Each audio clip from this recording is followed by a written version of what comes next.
Hello and good night. Welcome to another bedtime story. This story is meant to help you sleep or to relax your mind. Try and find a comfortable place, such as your bed or a soft chair. If you feel comfortable, you can close your eyes now. Try and let go of the day as we begin our tale. Tonight's story is King Thrushbeard. Once upon a time, there was a proud and beautiful princess who lived in a grand castle. She was so lovely that many kings and princes traveled from distant lands to ask her for her hand in marriage. However, her beauty was matched only by her arrogance. She scorned all her suitors, finding fault with each one and mocking them cruelly. One day, her father, the king, organized a grand feast and invited all the eligible noblemen and princes from neighboring kingdoms. They gathered in the great hall, eager to win the princess's favor. One by one, they presented themselves to her, hoping for her approval. The first prince was tall and handsome, but the princess sneered. "He's too tall. He looks like a beanpole." The second prince was strong and broad-shouldered, but she laughed. "He's too fat. He looks like a barrel." The third prince had a kind and gentle face, but she mocked him. "He's too pale. He looks like he's never seen the sun." Among the suitors was a young king who had a kind face and pointy-trimmed beard. He was wise, noble, and kind, but the princess ridiculed even him. "His beard looks like a thrush's nest. I shall call him King Thrushbeard," she said, and everyone laughed at her sharp wit. The young king flushed with embarrassment but said nothing. He simply bowed and left the hall, his heart heavy. The king, her father, was deeply ashamed of his daughter's behavior. After all the suitors had gone, he turned to her with a stern expression. "You have mocked and insulted every man who came to seek your hand," he said. "Your pride and cruelty have gone too far. I will not allow you to treat people this way any longer. To teach you humility, I vow that you shall marry the very next beggar who comes to the castle." The princess thought her father was jesting, but he was deadly serious. The next morning, as fate would have it, a poor minstrel arrived at the castle gates, singing for his supper. The king summoned him to the great hall and declared, "You shall marry my daughter." The princess was horrified. "Father, no, you cannot mean this," she cried. But the king's decision was final. "You mocked the noblemen and princes who sought your hand," he said.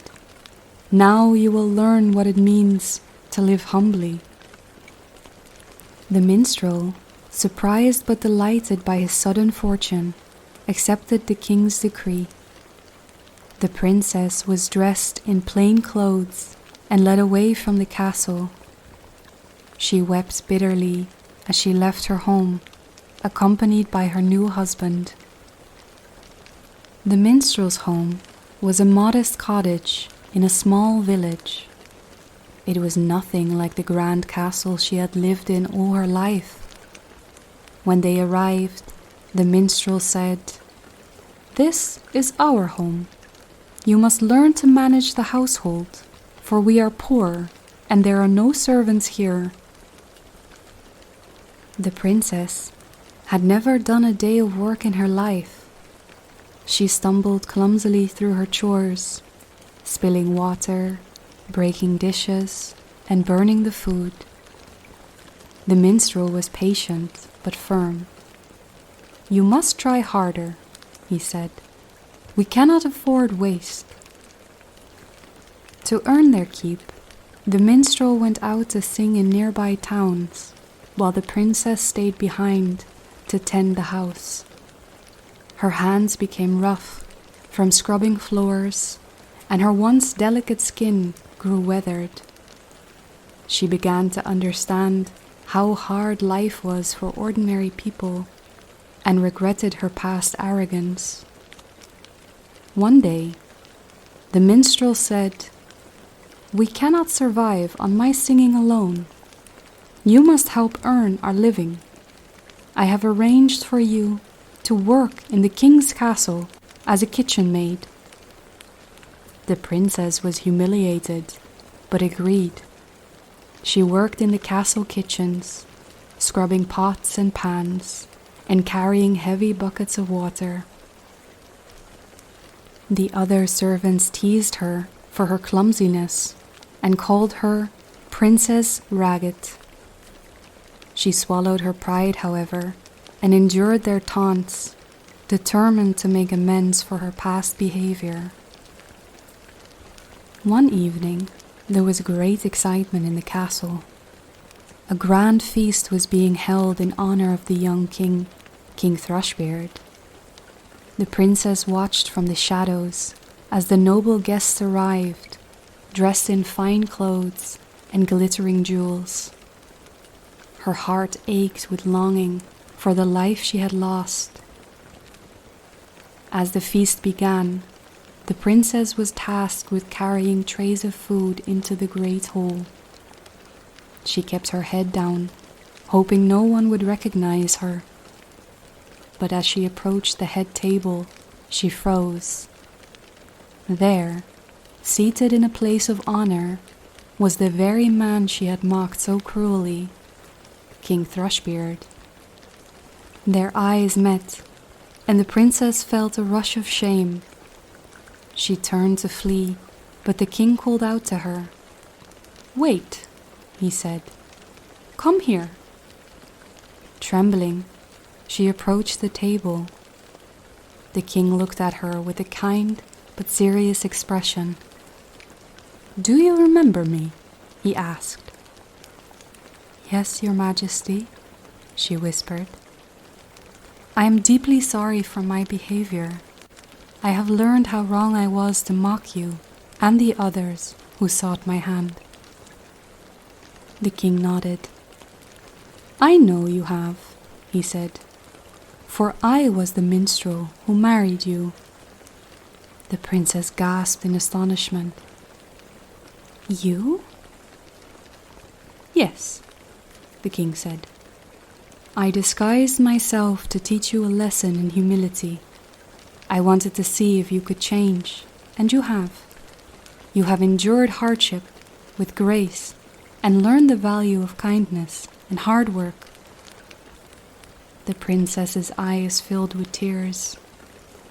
"I am so sorry for the way I treated you. Can you ever forgive me?" The king smiled. "I already have," he said. "And now, it is time for you to take your rightful place by my side." And he took her hand and led her to a private chamber, where she was dressed in the finest gown she had ever seen. When she returned to the great hall, the guests marveled at her beauty and grace. The feast became a celebration of their union, and the princess vowed to be a kind and compassionate queen. From that day forwards, the princess and King Thrushbeard ruled together with wisdom and humility. The princess never forgot the lessons she had learned and became beloved by her people for her kindness and generosity. And so, they lived happily ever after. The End. Thank you for listening to this bedtime story. I hope you enjoyed the tale tonight. If you did, please like the video and subscribe to the channel for more audiobooks and tales to come. Until next time.